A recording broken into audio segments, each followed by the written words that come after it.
Galera, beleza? Mais um dia de jejum, mais um dia de oração.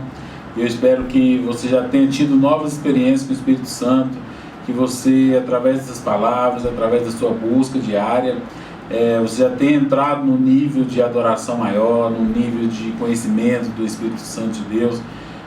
Não fique preocupado com o que eu vou comer. Eu sei que tem muita gente desesperado aí por causa do doce, mas o importante é realmente você confiar em Deus, é realmente você buscar o melhor de Deus para a sua vida. Amém? Eu sei que não é doce que te faz feliz. Quem pode suprir essa vontade aí é a presença do Espírito Santo. Então, ore mais, busque mais. A hora que vier vontade de comer um doce, vai orar, lê a palavra. Amém? Que Deus tem um belo docinho para você. Beleza? Hoje eu quero trabalhar um pouquinho sobre o discipulado. Porque o discipulado, ele é a base da unidade. Não tem como a gente falar de unidade na igreja se a gente não tiver discipulado. Beleza? Então eu quero falar o seguinte. O cerne do discipulado não é uma programação humana ou estrutura de uma organização, mas são vínculos fortes entre alguém com coração ensinável e um discipulador aprovado. Então nós precisamos de duas pessoas. O discípulo, que tem que ter um coração ensinável, um coração aberto, a mente aberta para poder aprender de Deus, para poder ter humildade, para reconhecer que precisa aprender.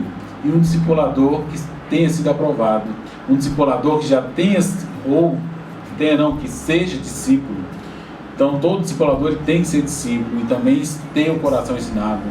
E ele, além de ter um coração ensinável, ele tem que ser aprovado por Deus. Ele tem que ter o caráter de Deus, ele tem que buscar realmente ter essa vida com Deus para ele poder passar e transmitir essa vida para o discípulo. Jesus foi uma pessoa que teve todo tipo de relacionamento, ele se encontrou com todo tipo de pessoas, ele encontrou com o pecador, com os fariseus, com estudantes da sinagoga, com os mestres. Então ele teve todo tipo de relacionamento. E eu quero falar de 3 grupos que cercavam Jesus naquela época. O primeiro grupo que eu quero falar é a multidão. Muitas vezes, muitas passagens colocam que a multidão seguia, e a multidão seguia, e a multidão ficou aqui, e eles pediam a multidão. Então, quem era a multidão? A multidão era a galera que não queria compromisso com Jesus, que queria ver o que Jesus estava fazendo, que buscava algo de Jesus, uma cura, uma libertação, um milagre de Jesus. Então a multidão ele estava preocupado com isso, só que ele não tinha um relacionamento com Jesus, e Jesus não priorizava a multidão. Você vê muitas vezes Jesus curava, Jesus tinha um relacionamento, mas não tinha um compromisso de passar a verdade, de passar o ministério para a multidão. Então a multidão são essas pessoas, e muitas vezes na nossa igreja acontece isso. São pessoas que estão atrás de milagres, são pessoas que vão atrás de cantores, de pregadores, de profetas. O que o profeta vai me dizer? Eu preciso de uma profecia. E não tem um vínculo nem com a igreja, nem com o discipulador, nem com o líder, nem com uma célula. Ele não consegue se vincular. Por quê? Porque ele busca seus próprios interesses, ele busca suprir as suas necessidades. Eu quero falar de algumas características da multidão. E eu quero falar o que leva uma pessoa a ser multidão. Temos algumas questões que não é um rol taxativo, mas alguma dessas aqui pode acontecer. Primeiro, decepção com a igreja ou com o líder, com o pastor. Isso faz com que a pessoa se torne multidão, isso faz com que a pessoa não queira ter um relacionamento, que não queira mais se envolver tanto na igreja quanto com Cristo. Ou medo de serem conhecidas. O temor da rejeição, da decepção, da exploração ou da manipulação leva as pessoas a fugirem de um compromisso de discipulado. Pode ser pela ignorância do melhor de Deus. Não tem uma vida com Deus, não vê Deus operar na sua vida, então ela não sabe o que Deus tem para a vida dela, então ela não se relaciona, porque Deus não tem compromisso com a multidão. Então Deus não tem como se manifestar naquelas pessoas. Por participarem de obras mortas, porque não possuem um fluir do Espírito e da palavra. Então ela está na igreja fazendo obras mortas, e ela não consegue sentir o poder de Deus. Então ela acaba desanimando e acaba desistindo de ter um relacionamento com Deus e se torna multidão. E aí sai atrás buscando algo para si próprio. Ou às vezes apenas a falta de compromisso. A pessoa decide que não quer. A pessoa decide que quer ser multidão, que não quer compromisso, que quer buscar realmente os seus próprios interesses. Algumas características da multidão. Tem um relacionamento bem distante e totalmente impessoal. Diálogos sempre muito superficiais, são conversas que não levam a nada, conversas infrutíferas. Fraca resposta ao desafio da palavra. Take 2. Fraca resposta ao desafio da palavra. Não aceitam ser cobrados ou confrontados em sua conduta. Possuem motivação desconhecida. O nível de crescimento é muito baixo ou quase nenhum. São totalmente independentes, ou seja, não dependem nem de outras pessoas e nem de Deus. São infantis, confusos, religiosos e materialistas. Nada herdam espiritualmente seus líderes, ou seja, ela não consegue herdar nada do seu líder, porque ela não tem um discipulador. Então fogem de tomar a cruz, pois não toleram o desprazer. Take 2. Possuem uma visão egocêntrica e vivem de aparência. Então esse é o primeiro grupo, é o primeiro nível de pessoas que cercavam Jesus. O segundo nível são os seguidores. Os seguidores, diferente da multidão, eles já têm um relacionamento maior, porém não é tão íntimo e não é tão próximo. Eles participam na igreja muitas vezes, são até líderes, se envolvem nas programações, mas o principal fato é que eles não deixam ser tratado o próprio caráter. Eles não se entregam totalmente ao discipulado. Eles têm uma conversa franca, mas bem superficial. Não entra nas suas emoções, não deixa que o caráter seja transformado.